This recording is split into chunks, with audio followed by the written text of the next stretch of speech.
Hey guys, it's Paul from Ashen. It is New Comic Book Day for the week of October 11th, and we're going to get started right now. Hey guys, Tim from Capes and Scowls, and I'm going to tell you about the trades coming out this week. We've got Injustice, Gods Among Us, Year 5, Volume 3. That's a mouthful. We've got Deathstroke, Volume 3. We've got Animosity, which is a pretty unique book about animals trying to murder us. We've got Stumptown, which was by Greg Rucka. So it's good. 7 to Eternity, Volume 2. A lot of people are going to want this. It's Remender, so it's great. This is also Remender, Low, Volume 4. We have Super Sons, Volume 1, finally out. I feel like it's taken forever for that to come out. It does sound like it. Rat Queens, Volume 4, even though it's kind of like a Volume 1. They don't know what they're doing with this book. Bombshells, Volume 5. Is this the last one? Probably. And then we have The Lenticular Glory, which is the hardcover for Batman Flash The Button. The Button. First up, we have Dark Knight Metal, issue number 3. I don't know why I do that, but I just have to with the book. He's been doing it all night. He really has. Yeah, I have been. Dark Knight Metal, things have gone from bad to worse.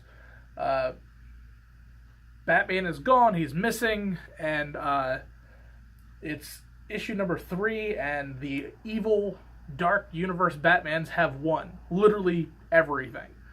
Half of the villains, half of the people that you think you know are already dead, which definitely means that this is going to get retconned in some way. So I feel bad because I mean, this issue definitely made up for what I felt like were the misgivings and problems with issue number 2. This is a Superman heavy episode or issue rather, as he is trying to galvanize everybody, and they found the way to fix things, but things go from bad to worse even further, and the issue does not end well for anyone. The art was good. The writing was a lot better than this time, because they didn't try to shoehorn in a word called Batmanium. But if you're reading Metal, it's interesting enough to pick up, even though I'm really afraid that everything's going to get retconned in some way because too many people are dropping off. But if you're in for a good read, this is definitely one of them. All right, first up from Image Comics, we have The Family Trade. This is the story of a civilization kind of making its own floating island in the middle of nowhere, and it's a neutral country. The family refers to a group of ninja-like assassins that are trying to affect the leadership of said island.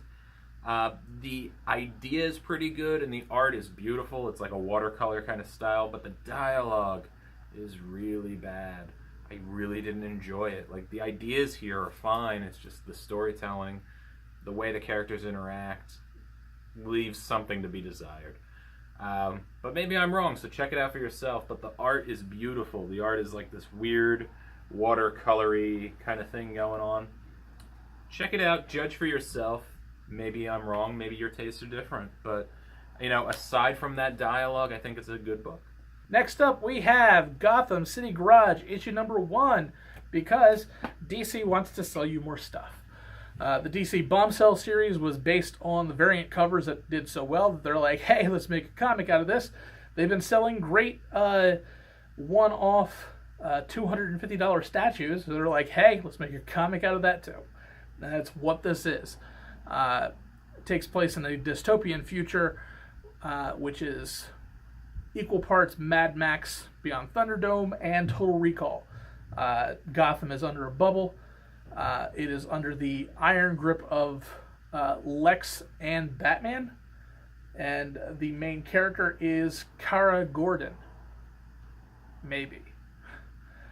She breaks out and running away from Batman androids and finds the Gotham garage with Harley and Big Barda and Silver Banshee and someone else who she's looking for but hasn't quite found yet.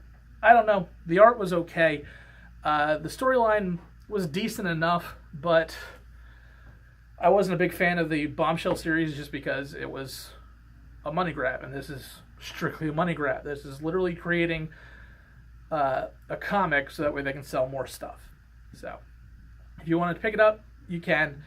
There's really going to be nothing important enough in this series to really care about. And my next book is from Titan Comics. It's Fighting American #1. This book is pretty good. It's got a sweet Terry Dodson cover. The art is not Terry Dodson, which is a little disappointing because Terry Dodson's amazing. I wasn't really digging the art too much. Basically, Fighting American is an old comic property from back in the day by Joe Simon and Jack Kirby, I believe it is. So it's an older character. The premise of the book is he disappears at the end of the 50s and nobody knows what happened to him. This is picking up like nothing happened. He ends up teleported into current time, and he is fighting commies, and he's trying to take them down without making us aware of his presence. But of course, everybody has a cell phone. Everybody knows something is up with this. The story's pretty good. I love, unlike my other review, I love the dialogue in this because it's very old-timey, and one thing that I thought was great is his sidekick, Speed Boy, or Speedy, or I forgot his name, but he gets distracted while fighting the villains because of a sexy ad that is up on a billboard, which they don't have that in the 50s. It was a pretty good attention to how these characters would interact in a current day. It has a pretty cool ending. I don't want to spoil that for you, so if you think this is something you would be interested in, you're right. And my pick of the week are actually two different comics. We have Amazing Spider-Man's Renew Your Vows, issue number 12, and Amazing Spider-Man 789, the ongoing series. Renew Your Vows has been awesome. This is the last issue before a time skip. All of our characters are aging 8 years into the future, but this is a satisfying conclusion to what has been set up in the first couple of issues. I liked it. I'm a fan of this series. It's pretend the Secret Wars happened and that pocket dimension didn't close up, and Spider-Man has a kid with Mary Jane. It's heartfelt. I really like the series. You should probably pick this one up. And Amazing Spider-Man 789. We are back to square one with Spider-Man. Spider-Man, as he's always been, broke. Absolutely broke, because Secret Empire, he destroyed Parker Industries to keep Dr. Octopus from getting everything, and is now penniless and hated, just like he has been for many, many years. I like the turn this is going. I like how it's kind of bringing us back to where Spider-Man always was, because let's face it, he's never been great at being a rich guy. It just wasn't his style, it wasn't his thing, and he just never really knew how to deal with it. So getting back to those roots, I feel this series moving forward is going to be a lot better, and I'm looking forward to seeing how it goes. So definitely go ahead and pick up Amazing Spider-Man. If you are a fan of the Renew Your Vows series, definitely grab that one. All right, it's time for the pick of the week, Paul. You ready? Get pumped, Paul. It's Atomahawk. Atomahawk, which is magazine size, is so much fun. Apparently, this is from Image. It was originally published in Heavy Metal magazine, so you know you're getting some high fantasy or sci-fi. You're getting a mix of both. It's about a robot barbarian. Here's what the art kind of looks like. The art is amazing. Apparently, the artist is a tattoo artist who just kind of happened into this. There's actually cool little prequels or little previews in here of tattoo art that's been done that I think these characters kind of formed out of these tattoos, and there's different sketches.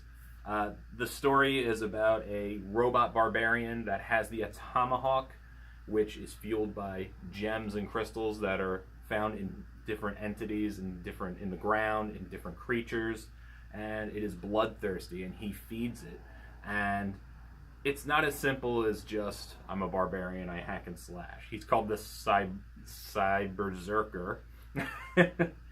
But as silly as that may sound, this is a really cool story. It has really good visuals. The art is insane. Even if you didn't like the story so much, the art will blow you away. It is really cool. The graphic design of it, really good stuff. I believe the writer is the person who did God Country, so if you enjoyed God Country, you'll probably like this too. It seems to be self-contained in this volume. There is potential, I suppose, for more story, but this is what you're going to want to pick up. It's Atomahawk #0. Alright, so make sure you subscribe to the channel, and you subscribe to my channel, and then there's a video up here that's probably something you don't care about because you didn't click on it initially. You're on this video, and then there's nothing over here. Nothing.